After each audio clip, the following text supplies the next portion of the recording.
Thank you, both senior members of our choir and also our symphonic band. It now gives me great pleasure to introduce to you three very special student speakers for this evening who will address their class for the last time. The first student you will hear from is Martine Royds. Martine will be attending NYU in the fall. Please join me in a round of applause.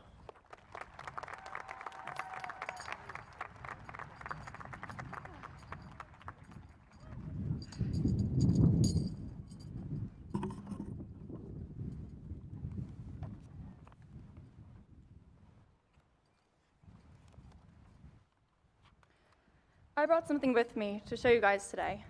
You all probably can't see it, but just know that it's here. This is my pebble. This is the first time that it's left my house in a decade. And before that, it was at Simmons Elementary School. And before that, I have absolutely no idea. It was given to me by Tommy Caramano in second grade during recess under the overhang.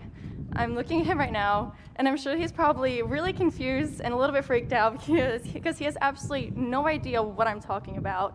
And how do I know this, and where in the world did I get this from? I don't know, I just have a good memory. I don't know if you remember, but I do. And I was never planning on telling you this until I sat down to write this speech. This rock was a gift, and technically a prize. I'm pretty sure that I demolished someone in a game of wall ball for this. And when he first gave it to me, I thought it was the most special, possibly magical item I could ever be given. And even though I'm not a superstitious person, I've kept it as a good luck charm of sorts since then. I have other little knickknacks like this scattered across my room as well. A miniature paper origami crane that a classmate made for me in Miss Green's English class sophomore year. A ceramic frog that is leaping through the air. It actually just looks more like Superman, sorry. These items don't just prove to you guys that I'm a hoarder. I can promise you I'm not.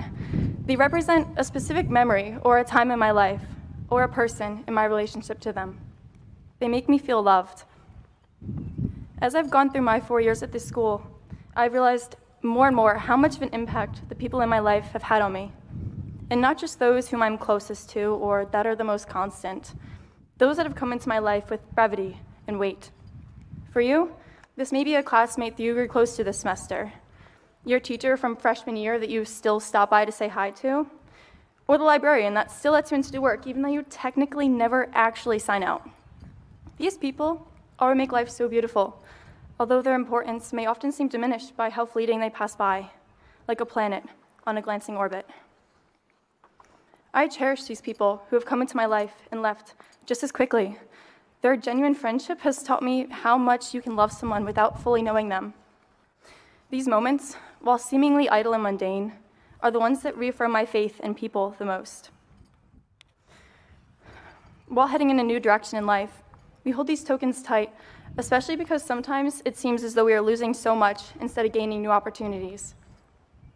Recently, I've been terrified, not just for losing my closest friends, but my newest. Those friendships that have finally clicked together after 12 years. Those whom I've grown to love so quickly and whom I wish I had more time to spend with.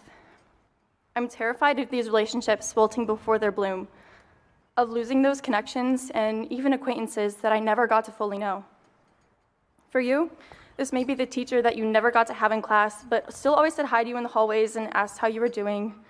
Someone that you admired from a far distance away, a safe distance away, or a person that you talk to every single day for the past 6 months only. Some of these relationships will be carried onward and may even grow closer with distance, but others may drift apart, and that is the process of life. It is a state of constant fluidity, of fluctuation and change and growth.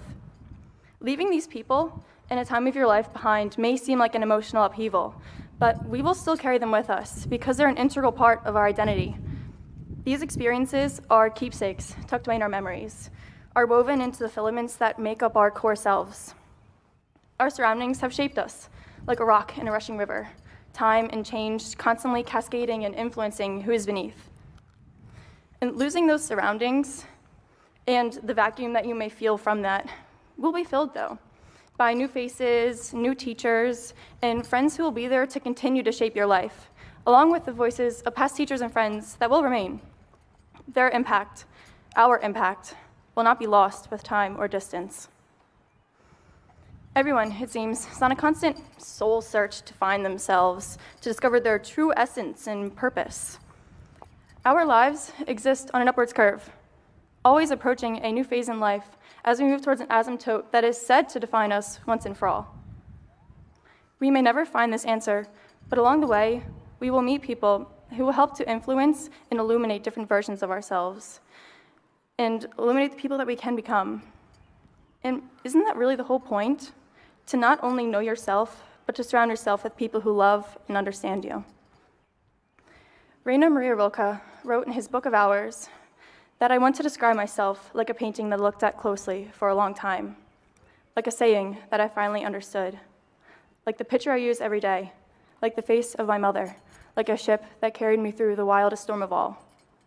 With one season of our lives now closing, we move forward, but not empty-handed. We will carry with us these relationships, lessons, advice, and the metamorphosis underwent in the last 4 years. We will leave here, each fortified with our own pebble, or a random sentimental object that you have has absolutely zero financial value and you probably should throw away. And we will carry ourselves through the wonderful that awaits. Thank you.